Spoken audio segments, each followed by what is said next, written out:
Dude Telugu film review by allrounder star Ballem Venumadhav. సినిమా నిడివి 2 గంటల 19 నిమిషాలు. రొమాంటిక్ యాక్షన్ డ్రామా కామెడీ సినిమా. తర్వాత యూఏ 16+ సర్టిఫికేట్ వచ్చినటువంటి సినిమా. విడుదల తేదీ 17 అక్టోబర్ 2025. 16న మనకి ఒక సినిమా గురువారం రోజు 16న మిత్రమండలి వచ్చినట్టే వెళ్ళిపోయింది. 17 తారీఖున 2 సినిమాలు విడుదలయ్యాయి. తెలుసు కదా, డ్యూడ్. సో మళ్ళీ 18 తారీఖున కే ర్యాంప్ వచ్చింది శనివారం రోజు, కిరణ్ అబ్బవరంది. ఇందులో ప్రత్యేకతలు ఏంటంటే 3 తెలుగు సినిమాలు. 16న వచ్చిన cinema Telugu cinema, 17 Telugu cinema, 18 Telugu cinema రాగా తమిళ్ నుంచి వచ్చినటువంటి సినిమా డ్యూడ్. ఇది 17న వచ్చింది. 16న వచ్చిన సినిమా ప్రియదర్శి హీరోగా వచ్చిన సినిమా మిత్రమండలి ఘోర పరాజయం పాలవగా, 17 తారీఖున వచ్చినటువంటి తెలుసు కదా కూడా పరాజయం దిశగా వెళ్ళగా, 18 వచ్చిన కే ర్యాంప్ పర్వాలేదు అనిపించుకుంది, డ్యూడ్ హిట్ అనిపించుకుంది. అయితే డ్యూడ్ కథాంశం ఏమైనా కొత్తదా అంటే పాత కథాంశమే. కానీ మరి నిలబడిన సినిమా అంటే కారణం ఏంటంటే పర్ఫార్మెన్స్లు. అతి సాధారణంగా ఇంకా మాట్లాడితే చూడ్డానికి వికారంగా ఉండేటువంటి ప్రదీప్ రంగనాథన్ మేకప్ కూడా లేకుండా అంటే ఆల్మోస్ట్ ఎలా ఉన్నాడో అలా కనపడ్డాడు. ఒక నెక్స్ట్ డోర్ బాయ్ లాగా కనిపించినటువంటి సినిమా ఈ సినిమా. అయితే ఈ సినిమా నిలబెట్టింది కేవలం ప్రదీప్ రంగనాథ్ నటన మాత్రమే కాదు, శరత్ కుమార్, ఒకప్పటి supreme star Sarath Kumar. So అతను ఒకప్పుడు ఎన్నో సినిమాల గొప్ప హీరోగా కూడా ఇది చేసి గ్యాంగ్ లీడర్ లాంటి సినిమాల్లో చిరంజీవి కొన్న విలన్గా కూడా యాక్ట్ చేసినటువంటి శరత్ కుమార్ హీరోయిన్ తండ్రిగా అద్భుతమైన పాత్రను పోషించక, మమితా బైజు అత్యద్భుతమైనటువంటి పర్ఫార్మెన్స్ని చూపించింది హీరోయిన్గా. ఆమె పర్ఫార్మెన్స్ ఈ సినిమాకి ప్రాణం. ఆమె కూడా చాలా నెక్స్ట్ డోర్ గర్ల్ లాగా ఉండడము, ప్రదీప్ రంగనాథన్ లాంటి అతి డీగ్లామర్గా ఉన్నటువంటి హీరో పక్కన చేయడము, తర్వాత హృదు హరోన్ అనేటువంటి హీరో పార్థుగా ఇంపార్టెంట్ పాత్రను పోషించినటువంటి ఈ సినిమాలో తల్లి పాత్రను అంటే హీరో తల్లి పాత్రను రోహిణి ముల్లేటి నటించింది. ఇక మన తెలుగు నటుడు సత్య ఈ సినిమాలో హీరో ఫ్రెండ్ కాదు, హీరో ఎక్స్ లవర్ ఒక భర్తగా యాక్ట్ చేశాడు.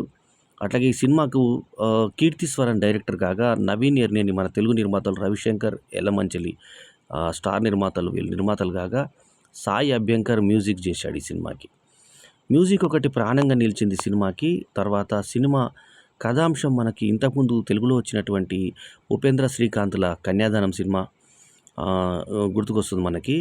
ఆ తర్వాత సుకుమార్ ఆర్య 2 సినిమానే మళ్ళీ కొంచెం తిప్పి డ్యూడ్గా తీసినట్టు మనకు క్లియర్గా అర్థమవుతుంది. ఇది గగన్ అనేటువంటి సినిమా. తర్వాత కూరల్ అనే ఆమె హీరోయిన్. వీళ్ళిద్దరూ ఫ్రెండ్స్గా ఉండి చాలా క్లోజ్గా ఉంటారు వీళ్ళు. అట్లాంటి వీళ్ళకు గగన్కి కూరల్కి ఒక ఫ్రెండ్షిప్ కలిసిన తర్వాత గగన్కి ఆమె కూరలు ప్రపోజ్ చేసిన తర్వాత ఇతను అంటాడు, నిన్ను ఫ్రెండ్గా అనుకున్నాను కానీ లవర్గా ఊహించుకోలేకపోతున్నాను, నువ్వు నాకు వద్దు అంటాడు. ఆమె మనసు బర్స్ట్ అయిపోతుంది. ఇంకా తండ్రి మినిస్టరు శరత్ కుమార్, సరే ఆమె ఇంకా అతన్ని మర్చిపోవడానికి వేరే ప్లేస్కి వెళ్ళిపోయిన తర్వాత ఇతనికి ఆమె కావాలనిపిస్తుంది. మళ్ళీ ఈసారి వాళ్ళు యాక్చువల్లీ వాళ్ళ చెల్లెలు హీరో శరత్ కుమార్ చెల్లెలు అనమాట. హీరోయిన్ తండ్రి యొక్క చెల్లెలు శరత్ కుమార్ యొక్క చెల్లెలు రోహిణి. సో ఆ రోహిణి కొడుకే ఇతనంటే మేనల్లుడు అనమాట. సో నా కూతుర్ని ఇష్టపడినోడు మా ఇంటికి రావద్దు అంటే, నేను ఇష్టపడి పెళ్లి చేసుకోవాలనుకుంటున్నాను, నా మనసు మార్చుకున్నాను, నాకు ఆమెనే ఉందని నిర్ణయించుకున్నాను అంటే సరే అని చెప్పి ఆ అమ్మాయిని పిలిపిస్తే ఈలోపు ఆ అమ్మాయి పార్థు అనే అబ్బాయితో ప్రేమలో పడుతుంది. సో ఆ విషయం ఉరేసుకోబోతుంది. అది ఉరేసుకోవడానికి కూడా సహేతుకమైన కారణం కనబడాలి. ఇప్పుడు ఇతను కాకుండా అతను కావాలనుకున్నప్పుడు చచ్చిపోతే అతను కూడా అన్యాయం జరుగుతుంది కదా. ఎందుకు వేసుకుంటుంది, ఫ్యాన్కి ఉరే పెడుతుంటే చూసి ఇతను మళ్ళీ నేను ఓకే చేస్తానంటే సంతోషపడుతుంది అనుకున్న ఆమె అతన్ని పెళ్లి చేసుకున్న తర్వాత అతనితో వెళ్ళిపోతానని కన్యాదానం టైప్లో ఇతను ఇస్తానని ఆమెను అన్నప్పుడు ఫ్రెండ్ ఉమ్ముతాడు. ఇతని ఫ్రెండ్, ఏంట్రా నువ్వు పెళ్లి చేసుకొని ఫేక్ భర్త అవుతావా అని చెప్పి. ఈ లోపల ఫారెన్కి వెళ్దామంటే పాస్పోర్ట్ ఉండదు అతనికి, ఎవరికి, పార్థుకి.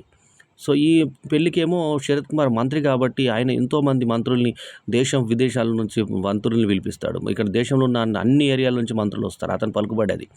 అందులో ఒక కర్ణాటకలో ఉన్నటువంటి ఒక మంత్రి నాకు తెలుసు అని చెప్పి బీరాలు పలికినటువంటి పార్థుకి చూసేసరికి ఆ మంత్రి వచ్చి ఇతన్ని కాళ్ళను దండం పెడతాడు.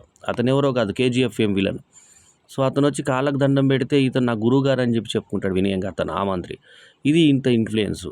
అయితే ఈ విషయం ఇంక సరే ఇట్లా కాదు, నేను వేరే అతన్ని పెళ్లి చేసుకుంటానని తండ్రికి చెప్పాలనుకుంటే తండ్రి అంటాడు, "నిన్నమ్మా నేను చాలా ఇష్టపడుతున్నా. కానీ అతను మన కులమా?" అంటే మన కులం కాదు. మన కులం కాకపోతే ఇప్పుడు మీ అత్తయ్య గారిని మొక్కుతున్నా చూడు అంటే 35 ఏళ్ల కింద మీ అత్తయ్య ఇట్లాగే వేరే పెళ్లి చేసుకుందాం అనుకుంది. ఆమె నేనే బావిలోకి దూసి చంపేశాను. యాక్చువల్లీ నేను హంతకుడిని అని చెప్పి చెప్తాడు. చెప్పిన తర్వాత ఒక్కసారి షాక్ అవుతుంది. ఇది నేను ప్రాంక్ చేశామని చెప్పి ఇద్దరంటారు. అంతకుముందు ఫోన్ లైన్‌లో ఉంటాడు హీరో. సో, ఇంకా నేను సరే నీకు హెల్ప్ చేస్తానని చెప్పి ఈ టైప్‌లో ఇంకా ఆ చివరి ఆఖరికి ఆ లవర్‌కి హెల్ప్ చేస్తాడు. ఈ లోపల ఆ లవర్ ఈమెను ఏస్తాడు. ఏసిన తర్వాత పాడుతూ మింగితే పుట్టినటువంటి పిల్లగా ఒక బాబు పుడతాడు.